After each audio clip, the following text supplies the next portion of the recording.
में शामिल हो रहे हैं हमारे साथ ताहिर बादशाह साहब, जो कि चीफ इन्वेस्टमेंट ऑफिसर हैं इन्वेस्टको म्यूचुअल फंड के। इससे पहले 31 सालों का लंबा गहरा अनुभव ताहिर बादशाह साहब का इक्विटी मार्केट्स का है। पहले 8 साल से अभी इन्वेस्टको म्यूचुअल फंड के आप सीईओ हैं। उससे पहले मोतीलाल ओसवाल एसेट मैनेजमेंट में आप बड़े पदों पर काम करने का अनुभव ले चुके हैं। न सिर्फ मोतीलाल ओसवाल फाइनेंशियल सर्विसेज, बल्कि Kotak Mahindra investment advisors, ICICI pru asset management, alliance capital जैसे दिग्गज संस्थानों के साथ काम करने का ताहिर बादशाह साहब का अनुभव है। और आपने पढ़ाई के तौर पर बैचलर्स की डिग्री हासिल की है इलेक्ट्रॉनिक्स इंजीनियरिंग में यूनिवर्सिटी ऑफ मुंबई से। इसके अलावा आपने मैनेजमेंट स्टडीज़ में फाइनेंस की डिग्री हासिल की है मुंबई यूनिवर्सिटी से ही। ताहिर सर, गुड मॉर्निंग, बहुत बहुत स्वागत है आपका, धन्यवाद हमें समय देने के लिए। सर, 2026 क्या लग रहा है सर? क्या 2025 से बेहतर साबित होगा? पैसे बनेंगे, कमाई होगी, तेजी होगी मार्केट में? क्या आउटलुक है सर आपका?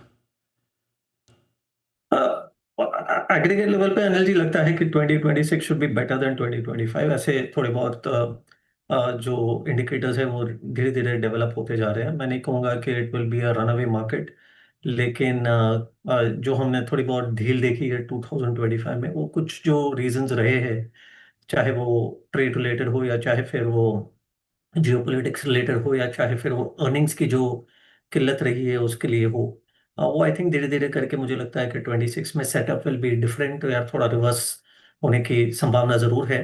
आई थिंक हम सभी लेवल पे, मतलब मुझे लगता है कि हम आशा रखते हैं कि there will be an improvement.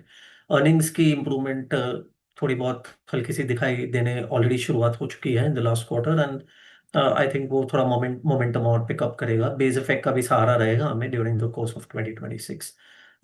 तो I think that will B positive. साथ ही साथ मुझे लगता है कि ट्रेड के मामले में थोड़ा बहुत रेजोल्यूशन डेफिनेटली होगा।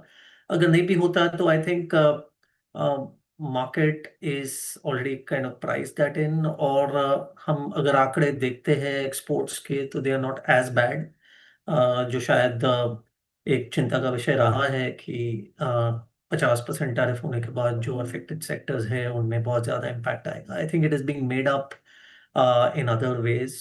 जैसे फॉर एग्जांपल मोबाइल फ़ोन की एक्सपोर्ट्स जो है वो एक काफ़ी स्ट्रॉन्ग दर पे चल रही है, and I think it has been a very good offset. हमने देखा नवंबर के महीने के एक्सपोर्ट्स का डेटा, और that is giving us that additional comfort. और अगर फिर भी अगर लेकिन थोड़ी बहुत हमें रियायत मिल जाती है as far as tariffs concerned, और अगर एटलीस्ट जो रशिया रिलेटेड पेनल्टी है वो अगर हट जाती है, उसकी उसकी संभावना काफ़ी ज़्यादा है मेरे हिसाब से। तो एटलीस्ट 50 के बदले 25 will still be relatively tolerable, और market should take it positively. तो I think there are few reasons, and it should also शायद encourage foreign flows, foreigners to take a somewhat better look towards India compared to last year or this year.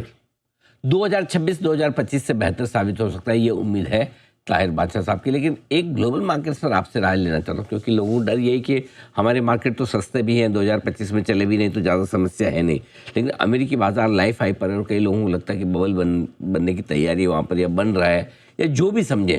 क्या लगता है आपको, क्या एक बड़ी risk है 2026 में?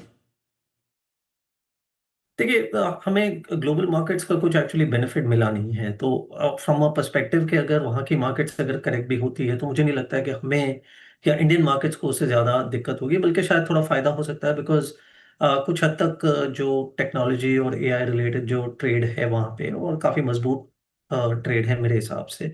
आई थिंक उसके कारण हमने थोड़ी बहुत ढील देखी है इन टर्म्स ऑफ फ्लोज, और जायज़ है क्योंकि वहाँ पे जो ग्रोथ आ रही है, कुछ बड़े सेक्टर्स में ग्रोथ आ रही है, कुछ अलग ही पैमाने पे ग्रोथ आ रही है। आई थिंक उसके चलते हुए इंडिया का जो ग्रोथ है वो थोड़ा अंडरवेलमिंग या कुछ लेस अट्रैक्टिव लगने लगा था कुछ समय से। तो अगर वहाँ पे थोड़ी बहुत, मतलब if you see a little bit of moderation, चाहे वो ग्रोथ में हो या तो स्टॉक प्राइस मूवमेंट्स में हो, तो मुझे लगता है कि that will help India, and India flows emerging market की तरफ झुकाव ज्यादा हो सकता है, और उसके अंदर इंडिया ने भी, even with in emerging markets India ने अंडर परफॉर्म किया है। तो मुझे लगता है कि वो कंडीशंस भी शायद हमारे लिए पॉजिटिव साबित हो सकते हैं। लेकिन एआई के बारे में मैं कहूंगा कि, या टेक्नोलॉजी के बारे में कहूंगा कि मैं ये कैंप पे नहीं हूँ कि it's a very strong bubble. शायद थोड़ा बहुत मॉडरेशन डेफिनेटली हो सकता है, बट आई थिंक ये एक ऐसी टेक्नोलॉजी है जहाँ पे मतलब the proof of it being a valid technology is rising, और एक थ्रेशोल्ड पहुंच गया है जहाँ पे मतलब आई थिंक इन्वेस्टमेंट्स बरकरार रहेंगे, शायद not at the same pace as the last few years, लेकिन मैं नहीं कहूँगा कि वो एक यू नो एम्प्टी बबल है। It's a very important area of technology, और कुछ स्लो डाउन हो सकता है लेकिन ओवरऑल पॉजिटिव रहेगा for the coming few years. Perfect.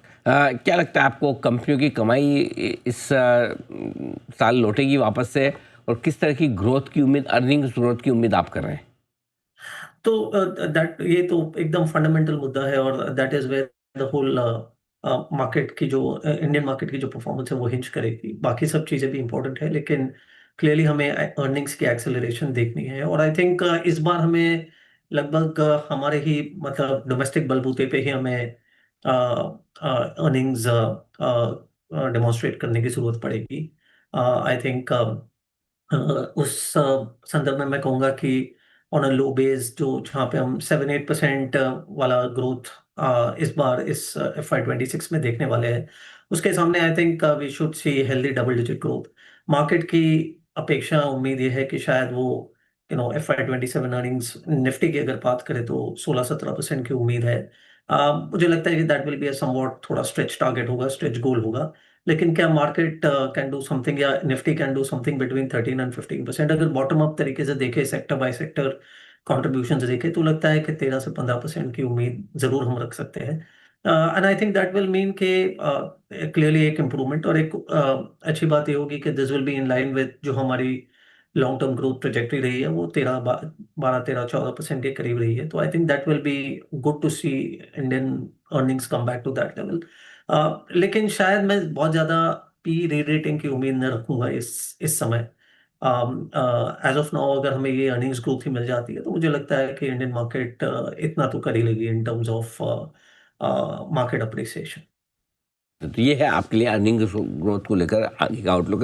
अब ये बताएं ताहिर सर कि 2026 में निवेश के लिहाज से क्या पसंद है आपको, कौन से थीम्स, कौन से सेक्टर्स आपको लगता है कि बेहतर रह सकते हैं?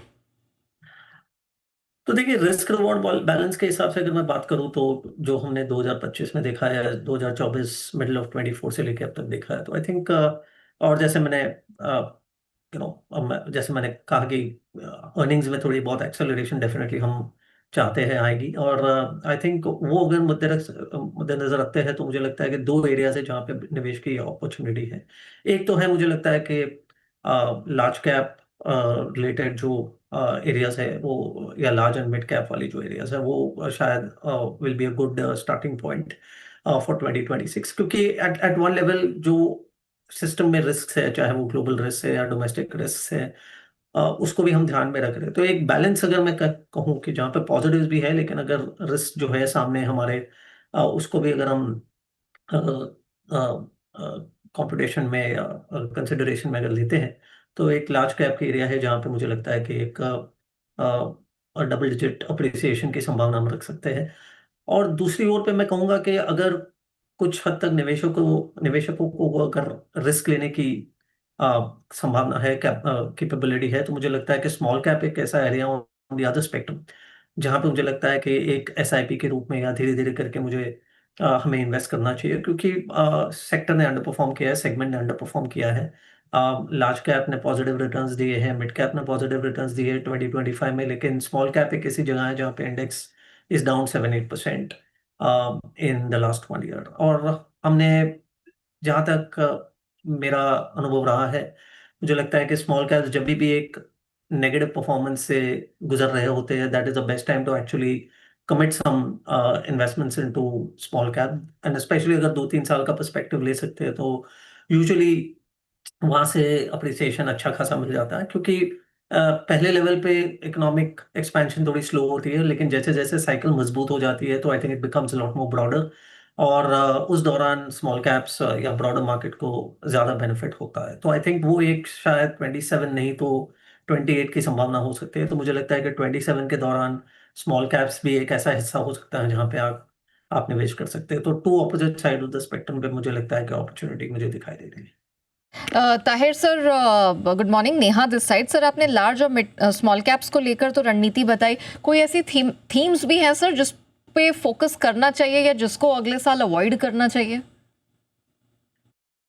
तो देखिए, themes basically, Neha will be largely revolving around two things. One is banking and financial services, जो एक सेक्टर के अगर मैं हिसाब से मैं आपको कहूँ तो जो लेंडिंग की प्रक्रिया है वो इम्प्रूव होने जाने वाली है। I think credit growth will pick up, और उसके साथ जो जुड़े हुए फैक्टर्स है, चाहे वो निम्स हो या चाहे मतलब प्रॉफिटेबिलिटी हो बैंक्स की, वो शायद बेटर होती जाएगी, क्योंकि आई थिंक 26 और 27 का हमें अगर बैकग्राउंड में कुछ रखना है दिमाग में, तो ये है कि रेट साइकिल जो है वो बाय एंड लार्ज एक बॉटमिंग आउट पैटर्न हो रहा है। मतलब आई डोंट रियली थिंक यहाँ से बहुत ज़्यादा रेट कट्स की हम उम्मीद कर सकते हैं।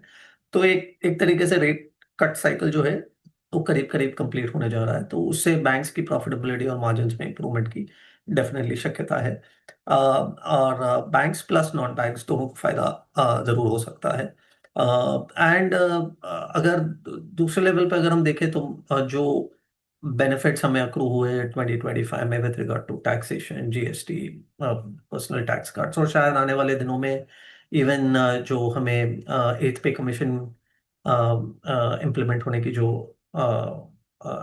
आशा है, नॉट इन 2026 बट शायद 2027 से लेके, तो मुझे लगता है कि consumption is the other area जहाँ पे एक बेनिफिट जरूर स्थापित हो सकता है। So I think that these are the two areas, consumption related, discretionary, और स्पेशली अगर जो वेल ऑफ इंडिया है, रूरल, जो प्रॉस्परस इंडिया है, उसको जो केटर करते हुए जो सेगमेंट्स है, वो शायद मुझे लगता है कि उनमें ट्रैक्शन बना रहेगा। तो कंजम्पशन में वो एक ज़रूर एक थीम हो सकती है, और बैंकिंग एंड फाइनेंशियल सर्विसेज में कहूँगा दूसरी एक थीम है जहाँ पे हमें अपॉर्चुनिटीज़ मिल सकती है। तो थैंक यू सो मच समय निकालकर हमारे साथ हमारी इस खास आउटलुक चर्चा में जुड़ने के लिए। आपको नए साल की बहुत बहुत बधाइयाँ।